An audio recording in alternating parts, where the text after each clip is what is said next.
Good morning, afternoon or evening, wherever you are. I'm Paul Clark. Welcome to my studio. Now, what have I got for you today? Well, we're going to have a go at this little loose landscape. But before we start, I'd just like to talk to you a little bit about this book. Now, this is something that I found in my local charity shop. I always like to look for a little bargain. I think I might have paid a couple of pounds for it. Watercolour Plus. Enhance your watercolour with other media. And I was particularly interested in the soft pastels. Now this book has been put together by a British artist. He's based down in the West Country, Ray Balkwill. Now check him out because he paints some beautiful paintings. What he likes to do is to paint watercolours but in conjunction with pastels. So he's pre-planned it rather than just using pastels as a way of rescuing perhaps your watercolour painting. So come and join me and we'll have a go at painting a watercolour with pastels, step by step. Come and join me.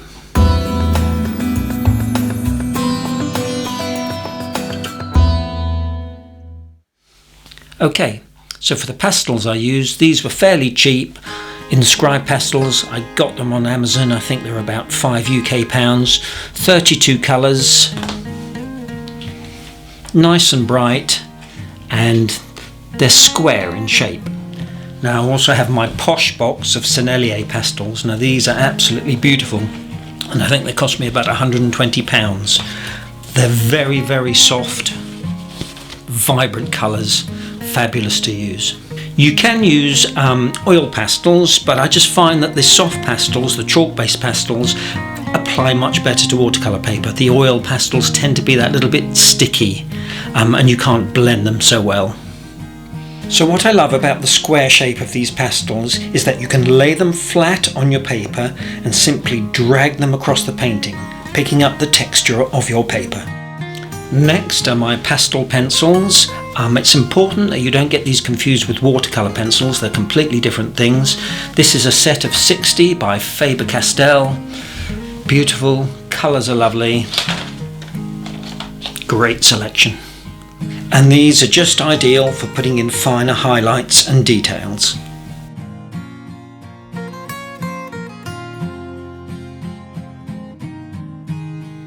I also like to use this white Stabilo pastel pencil. It's great for highlights and now also comes included in my 2 brush sets. So here are a few further examples of how I've used some pastels. Perfect for poppies and flowers in landscapes. Brilliant for highlights on reeds and grasses, and you can soften with your finger. Just great for random texture and sparkles on the water. Also carlight reflections. Now you could use gouache or poster paint, which is opaque, but I just find that pastels have just that little bit more brightness to them, and of course you have instant colour at your fingertips. Okay, for today's materials, my paper is some Canston Heritage, £140. Now I would recommend today some cold press paper as the texture's just right for working with pastels. My 3 brushes, a 3/4 inch flat, number 12 round and a number 3 rigger. My colours today: cadmium orange, yellow ochre, cobalt blue, Payne's grey, this is some dioxidine purple and some burnt umber. So let's make a start, shall we? Pencil drawing, as always, available free of charge from my website. Now I'm not wetting the paper first today, but going straight in with this mix of yellow ochre and cadmium orange, laying the brush flat and painting in this tree shape. Now with a touch of Payne's grey and a little dioxidine purple, all wet in wet. And here just some clean water at the bottom.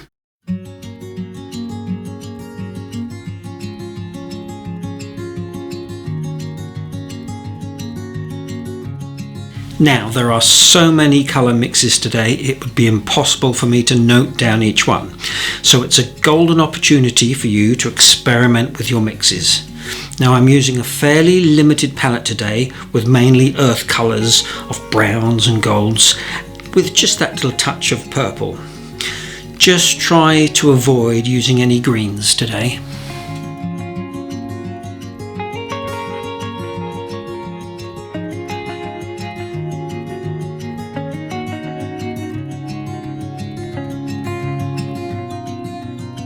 I'm also going to be dropping in a lot of clean water just to keep those colours moving.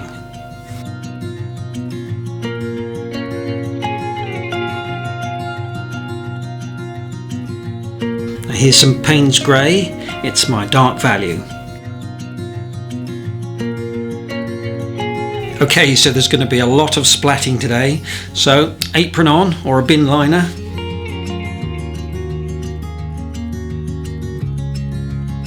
And here I'm just simply dropping in some clean water blobs to try and force some back runs.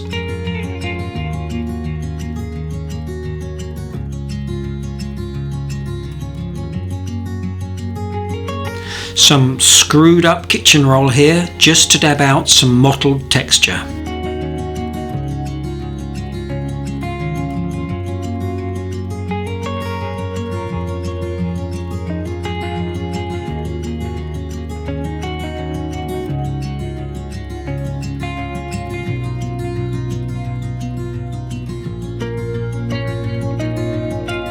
These dark splats straight into the wet wash.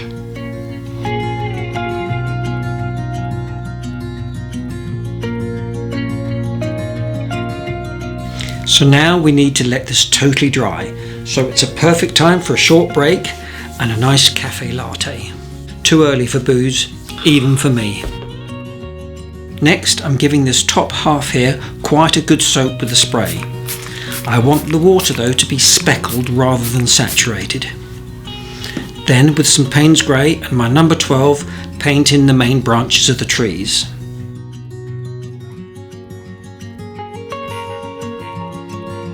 And now with my rigger.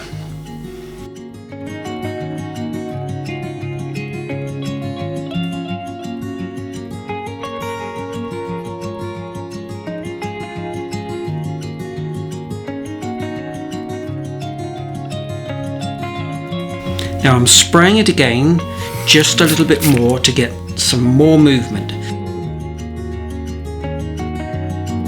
And you can see the lovely misty effect that's been caused by those droplets of water.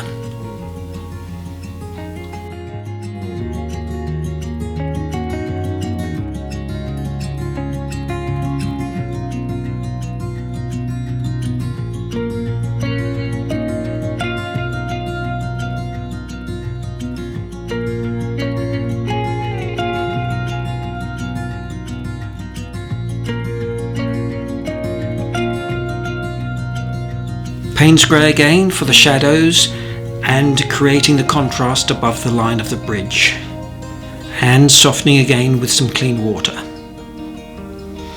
So while I've got the Payne's Grey on my brush, I'll continue on with some further details.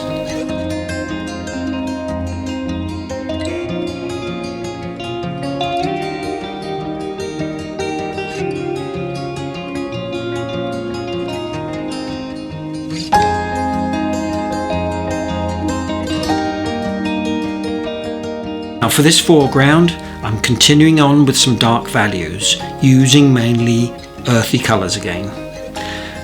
And again, there are too many mixes to list them all, but this foreground is very much a loose and spontaneous thing, so it's a great time to experiment.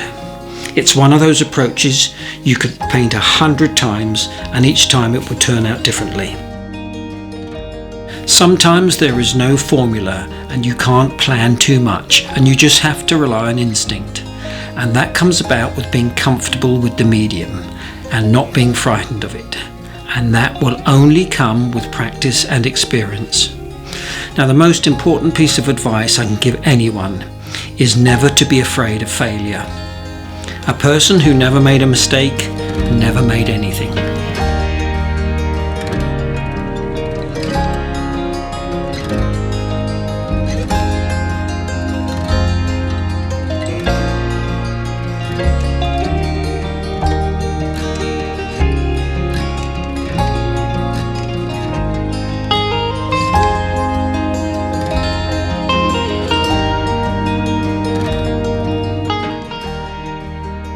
big splats again and scoring into the paper with the end of my brush to drag out some of this grass detail.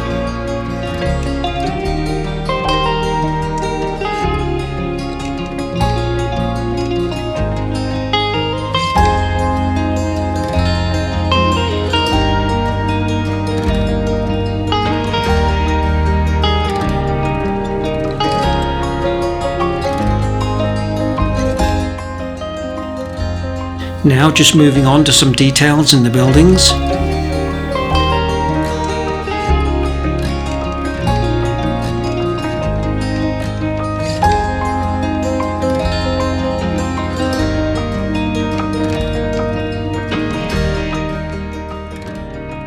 Now I think for these next steps it's best if you just sit and watch, as I tend to move quickly through the painting, building up the layers across the whole picture rather than finishing just one area. And again, I'm using this limited palette of earthy colours.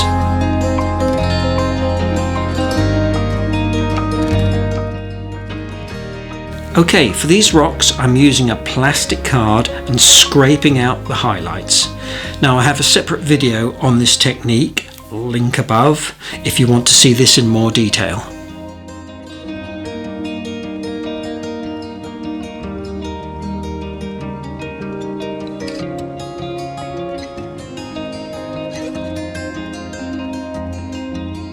Now I'm continuing on building up the washes, now wet on dry.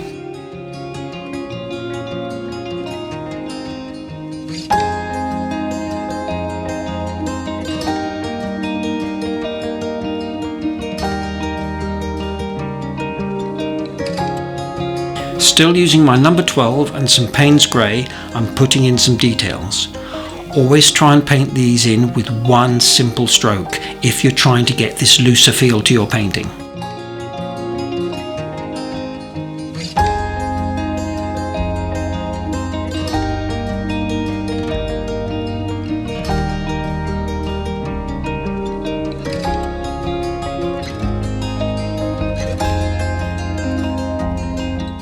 And now I'm just using my rigger for some of the finer details.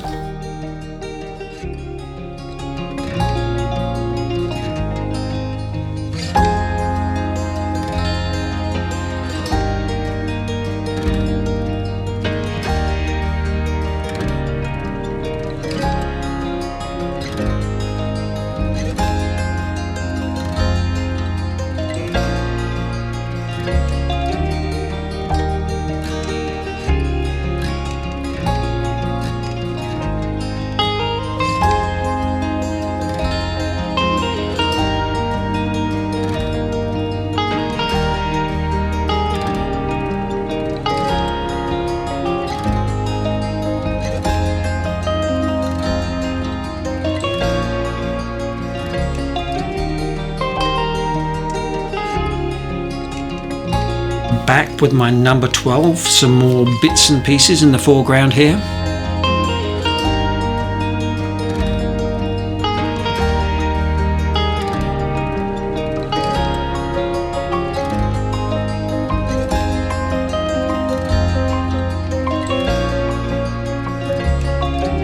Okay, now with my flat brush, and I'm building up a few more layers, making sure though that these washes are very wet and transparent.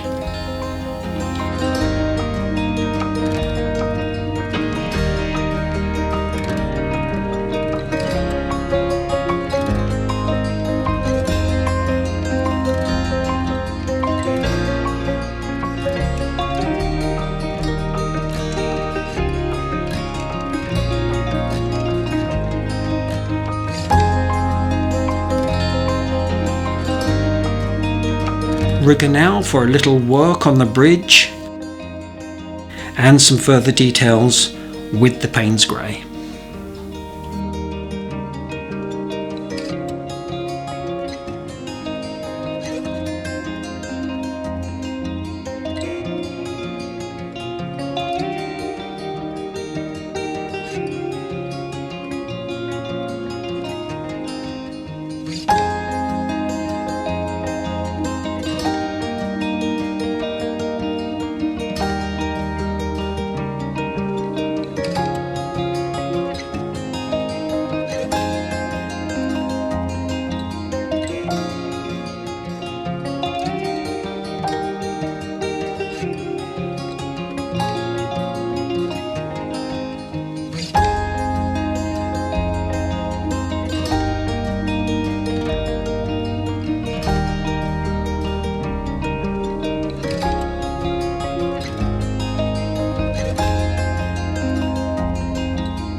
And of course some more splats for that lovely random texture.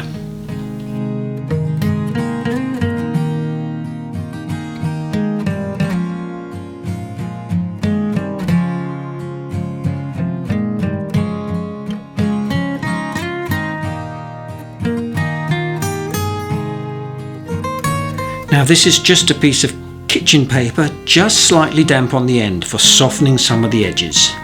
I always love this technique.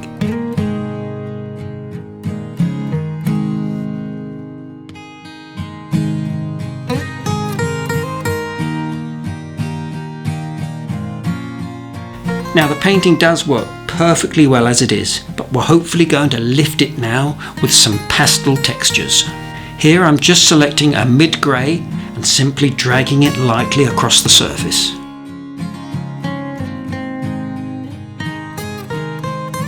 Now with some white for some textures in the grass and some lovely reflections in the water.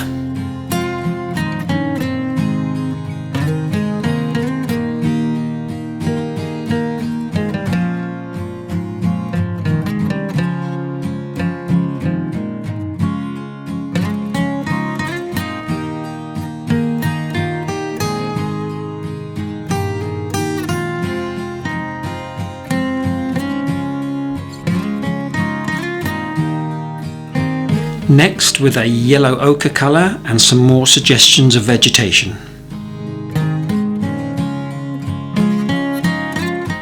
And some black here for the texture in the rocks.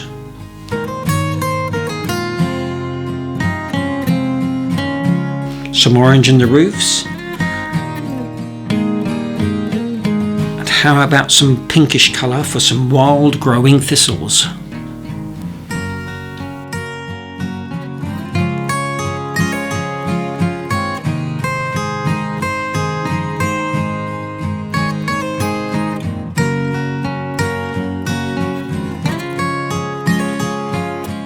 Next with my pastel pencils for a few more grasses.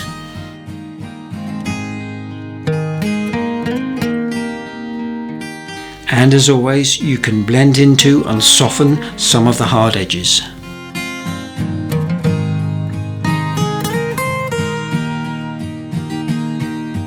Just finishing off here with some paint as I miss the reflection here of the bridge. And finally, with a magic scalpel, we can scratch out a few highlights in the water. Let's call it a day, shall we? Oh, and a little more splattering when you weren't looking.